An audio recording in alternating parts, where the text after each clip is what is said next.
Okay, so I'm going to go over the optional mixed gas law practice. So for each one of these, you had to decide what you knew. Did you know pressure, volume, and temperature? Did you know all three? If you don't know all three, then one of them is constant and you know all two. So in problem number 1, I see liters, which is volume, and I see Kelvin, which is temperature, and it's already in Kelvin, so that's good. So since I'm using volume and temperature, this is Charles' law, so I'm going to take V1 over T1, set it equal to V2 over T2. So we're going to plug in 2.31 over 112, set that equal to V2 over 180. If you prefer to multiply it out first and plug it in, that's fine. In my calculator, I did 2.31 times 180, and then I divided it by 112. Your answer in here ends up being 3.71 liters. So this once again is Charles' law. And so to illustrate this, I need to show what's happening to the temperature and the volume. The volume was 2.31, it went up to 3.71. So I'm going to draw that second box bigger.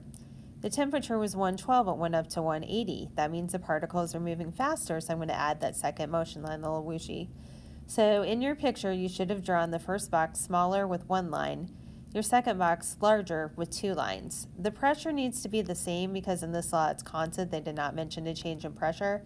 So the easiest thing to do for that, since we're not even really caring about pressure in this problem, is to make none of them crash. However, you could do 2 on both, you could do all 4 in both, just as long as it's constant. All right, your second problem, we see ATM, that's a pressure, and then I see Kelvin, which is a temperature, and it's already in Kelvin. So since this is TMP, this is Gay-Lussac's law. So you're going to want to find that one. So that one is T1, or P1 over T1 is P2 over T2. And again, it's fine to flip as long as the 1's equal to the 2's. So I'm going to take 8.81, I'm going to divide it by 230. I'm going to set that equal to 5.9 over T2, which I don't know. So in my calculator, I should have taken 230 times 5.9 and then divide it by 8.81. When you plug that in, it's 154, and remember when you're solving for temperature, it's always Kelvin at this point. If it asks you for an answer in Celsius, you have an extra step, but we don't here. So look and see what happened. So your pressure was 8.81, it dropped to 5.9. Your temperature is 230. You're going to have to look at your answer, but you should have been able to expect your pressure dropped. It must be because the temperature dropped, they're moving slower, so they're not going to hit the walls as much. So in your picture, these should both be the same size because volume's not mentioned on here, so just pick a size and stick with it.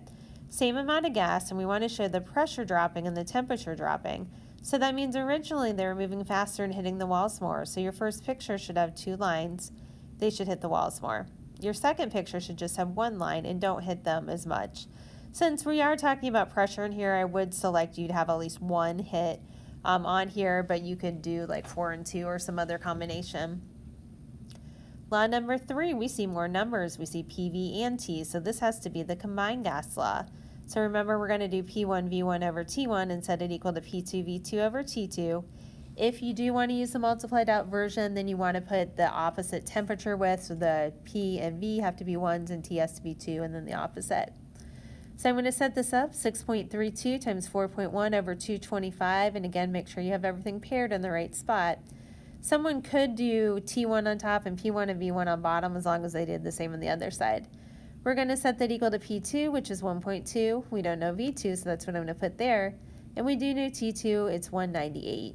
We check that both of our pressures are the same, they are. Our temperatures are both in Kelvin, they already are.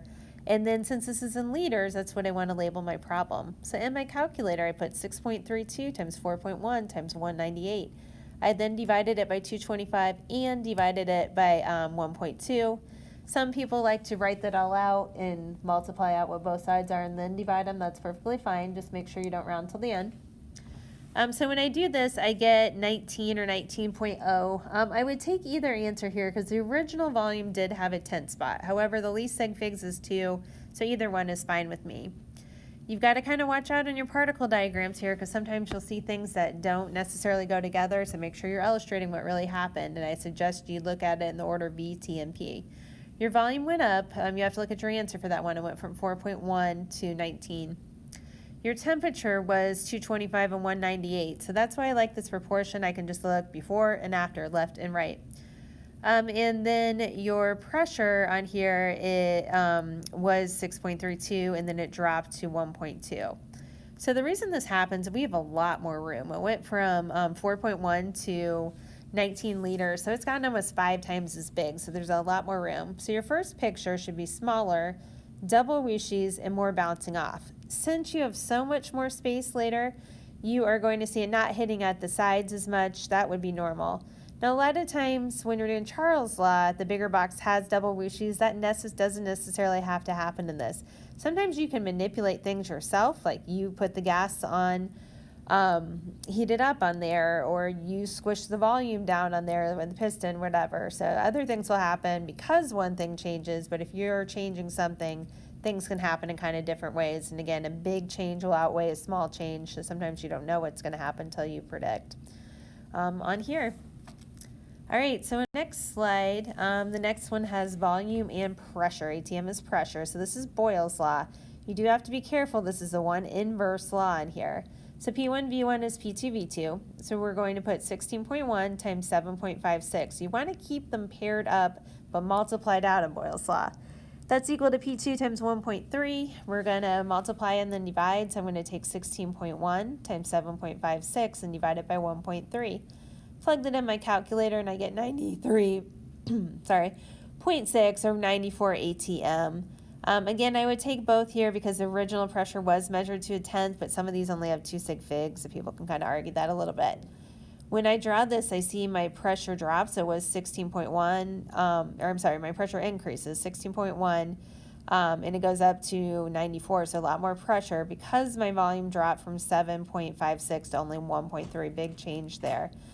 So when I do this here, my second picture needs to be smaller and they need to hit the walls more. Okay, so for our next problem, we're going to use the ideal gas law. So PV is equal to nRT. You have to look at the pressure to know which standard you're going to use here. So in here, it's an ATM. You also need to make sure that your pressure, your volume, and temperature are in the scale they need to be. So pressure is 1.23 ATM. We do have an ATM value of R, so that's fine.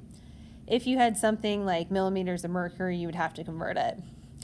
Volume is in milliliters. Our constant is based on it being liters, so you need to divide by 1,000 and move it back 3, so 0.234. Your gas here is given in grams. You don't want grams, you want moles. So before we can do anything, I need to move the decimal back 3.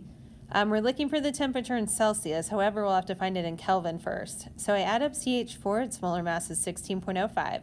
So I'm going to take 75 and divide it by 16.05. Keep 2 sig figs because that's what 75 has, so 4.7 moles.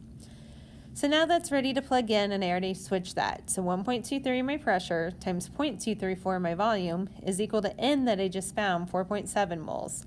Since I have ATM, I'm going to use 0.0821. And then I don't know temperature, so I'm going to solve for T.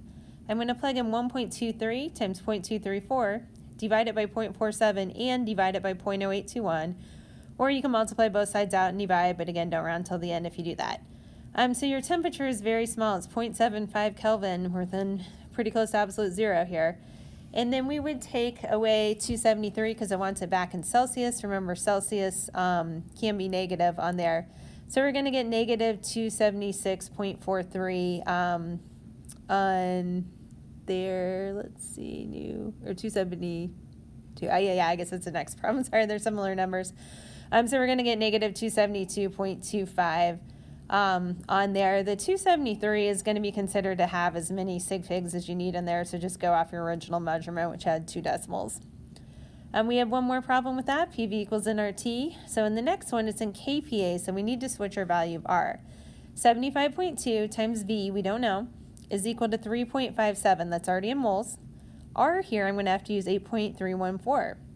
I am also going to need to switch that temperature, so I add 273, so that's 276.43. In my calculator, 3.57 times 8.314 times 276.43. Divide that by 75.2. And you get an answer of 109 liters. Now, say you didn't have that constant for R and kPa handy, you could use your pressure conversions and get it in ATM and then go ahead and still use the 0.0821. So if you do that, you'd use your 2 standards as your conversion factor to switch them, just like we do inches and centimeters. So you'd take 75.2 times 1.0 and divide it by 101.3. That would be 0.742 ATM. And now we can use the 0.0821 value. P, 0.742 times V, which we don't know, so we're just going to leave that V, is equal to N, or moles, 3.57, times 0.0821, our value in ATM since we converted it, times my Kelvin temperature, 276.43, and my calculator, 3.57 times 0.0821 times 276.43, divide that by 0.742, and you get the exact same answer, 109 liters. Occasionally your number will be just a tiny bit off depending on which method you do. All right, that's it. Similar questions on the quiz. It will be timed on there, it will be on Canvas, and I may ask you to upload some particle diagrams.